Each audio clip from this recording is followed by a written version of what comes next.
Her thus turning her back on me was fortunately not, for my just preoccupations, a snub that could check the growth of our mutual esteem.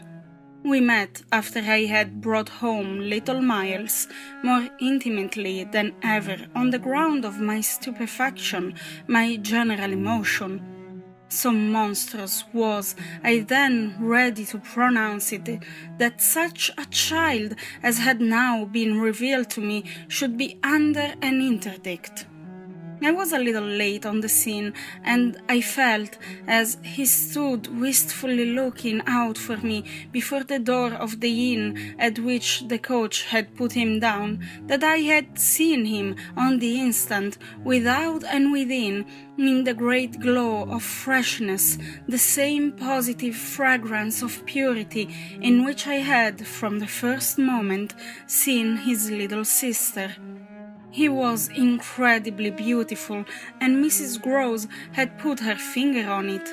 Everything but a sort of passion of tenderness for him was swept away by his presence. What I then and there took him to my heart for was something divine that I have never found to the same degree in any child. His indescribable little air of knowing nothing in the world but love. It would have been impossible to carry a bad name with a greater sweetness of innocence, and by the time I had got back to Bly with him, I remained merely bewildered, so far, that is, as I was not outraged by the sense of the horrible letter locked up in my room in a drawer. As soon as I could compass a private word with Mrs. Groves, I declared to her that it was grotesque. She promptly understood me. "You mean the cruel charge? It doesn't live an instant. My dear woman, look at him." She smiled at my pretension to have discovered his charm. "I assure you, miss, I do nothing else." "What will you say, then?" she immediately added. In answer to the letter, I had made up my mind. Nothing. And to his uncle, I was incisive. Nothing. And to the boy himself, I was wonderful. Nothing. She gave with her apron a great wipe to her mouth. "Then I'll stand by you. We'll see it out." "We'll see it out," I ardently echoed, giving her my hand to make it a vow. She held me there a moment, then whisked up her apron again with her detached hand. "Would you mind, miss, if I used the freedom to kiss me?" "No!" I took the good creature in my arms and, after we had embraced like sisters, felt still more fortified and indignant. This, at all events, was for the time. A time so full that, as I recall the way it went, it reminds me of all the art I now need to make it a little distinct. What I look back at with amazement is the situation I accepted.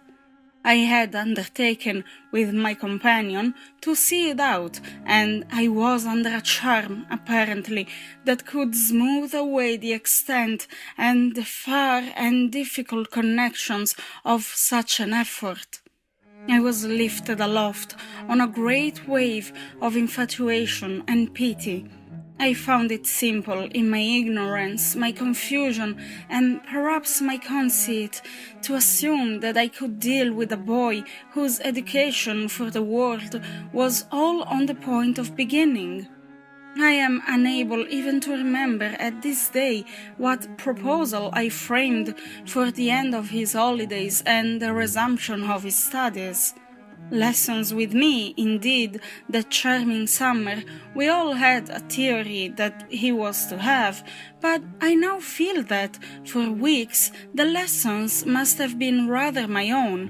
I learned something, at first certainly, that had not been one of the teachings of my small smothered life, learned to be amused, and even amusing, and not to think of the morrow. It was the first time, in a manner, that I had known space and air and freedom, all the music of summer and all the mystery of nature. And then there was consideration, and consideration was sweet. Oh, it was a trap, not designed but deep, to my imagination, to my delicacy, perhaps to my vanity, to whatever in me was most excitable. The best way to picture it all is to say that I was off my guard. They gave me so little trouble, they were of a gentlessness so extraordinary. I used to speculate, but even this with a dim discontentedness, as to how the rough future, for all futures are rough, would handle them and might bruise them. They had the bloom of health and happiness, and yet, as if I had been in charge of a pair of little grandees, of princes of the blood, for whom everything, to be right, would have to be enclosed and protected, the only form that, in my fancy, the after years could take for them was that of a romantic, a really royal extension of the garden and the park. It may be, of course, above all, that what suddenly broke into this gives the previous time a charm of stillness, that hush in which something gathers or crouches. The change was actually like the spring of a beast. In the first weeks, the days were long. They often, at their finest, gave me what I used to call my own hour, the hour when, for my pupils, tea time and bedtime having come and gone, I had, before my final retirement, a small interval alone.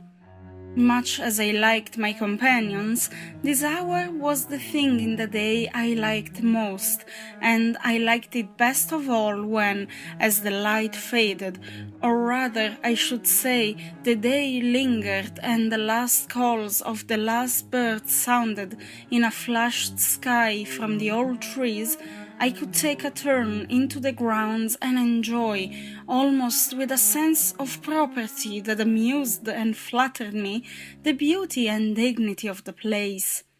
It was a pleasure at these moments to feel myself tranquil and justified, doubtless perhaps also to reflect that by my discretion, my quiet good sense and general high propriety, I was giving pleasure, if he ever thought of it, to the person to whose pressure I had responded. What I was doing was what he had earnestly hoped and directly asked of me, and that I could, after all, do it proved even a greater joy than I had expected. I dare say I fancied myself, in short, a remarkable young woman, and took comfort in the faith that this would more publicly appear. Well, I needed to be remarkable to offer affront to the remarkable things that presently gave their first sign. It was plump one afternoon in the middle of my very hour. The children were tucked away, and I had come out for my stroll. One of the thoughts that, as I don't in the least shrink now from nothing, used to be with me in these wanderings was that it would be as charming as a charming story suddenly to meet someone.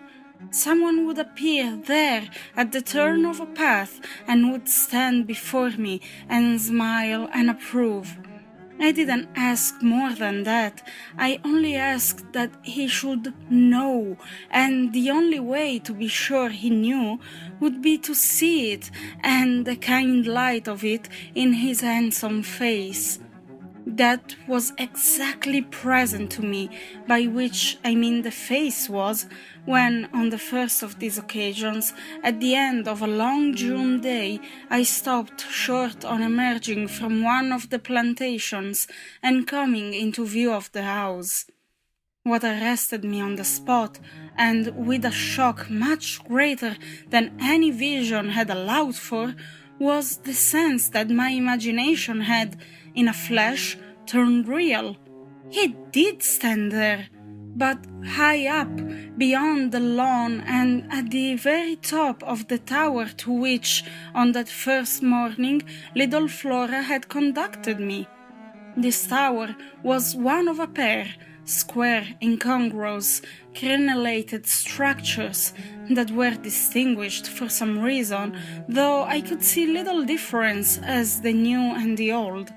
They flanked opposite ends of the house and were probably architectural absurdities, redeemed in a measure indeed by not being wholly disengaged, nor of a height too pretentious, dating in their gingerbread antiquity from a romantic revival that was already a respectable past. I admired them, had fancies about them, for we could all profit in a degree, especially when they loomed through the dusk by the grandeur of their actual battlements. Yet it was not at such an elevation that the figure I had so often invoked seemed most in place. It produced in me, this figure, in the clear twilight, I remember, two distinct gasps of emotion, which were, sharply, the shock of my first and that of my second surprise. My second was a violent perception of the mistake of my first. The man who met my eyes was not the person I had precipitately supposed.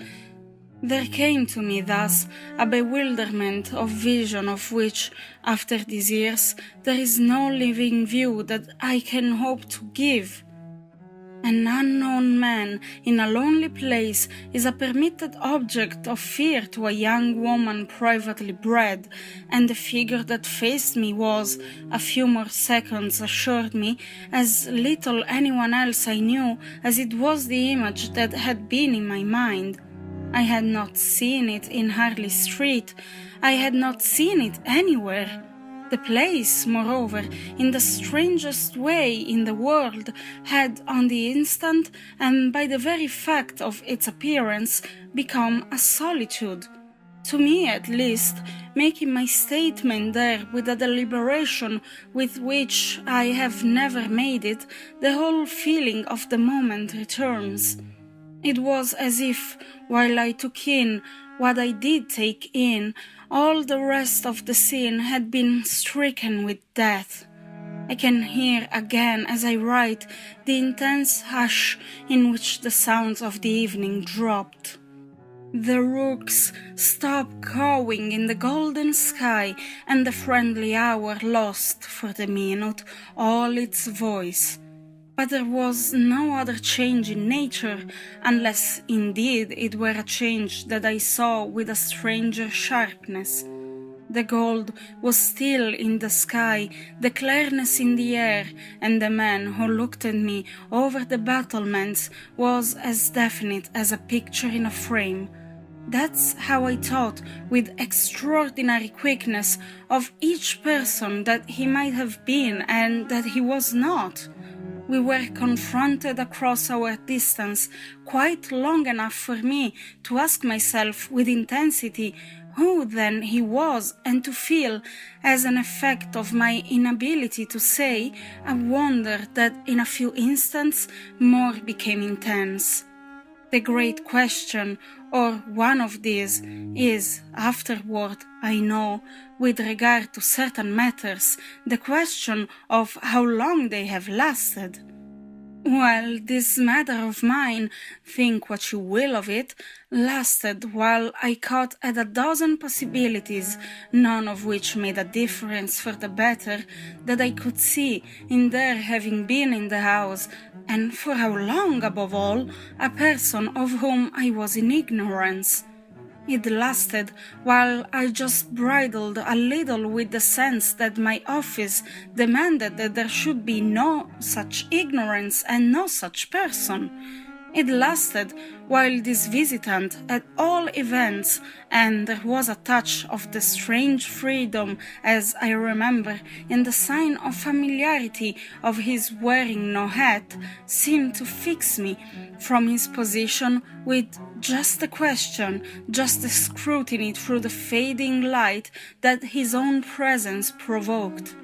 We were too far apart to call each other, but there was a moment at which, at shorter range, some challenge between us, breaking the hush, would have been the right result of our straight mutual stare. He was in one of the angles, the one away from the house, very erect, as it struck me, and with both hands on the ledge. So I saw him as I see the letters I form on this page. Then, exactly after a minute, as if to add to the spectacle, he slowly changed his place, passed, looking at me hard all the while, to the opposite corner of the platform. Yes, I had the sharpest sense that during this transit he never took his eyes from me, and I can see at this moment the way his hand, as he went, passed from one of the crenellations to the next. He stopped at the other corner, but less long, and even as he turned away, still markedly fixed me. He turned away. That was all I knew.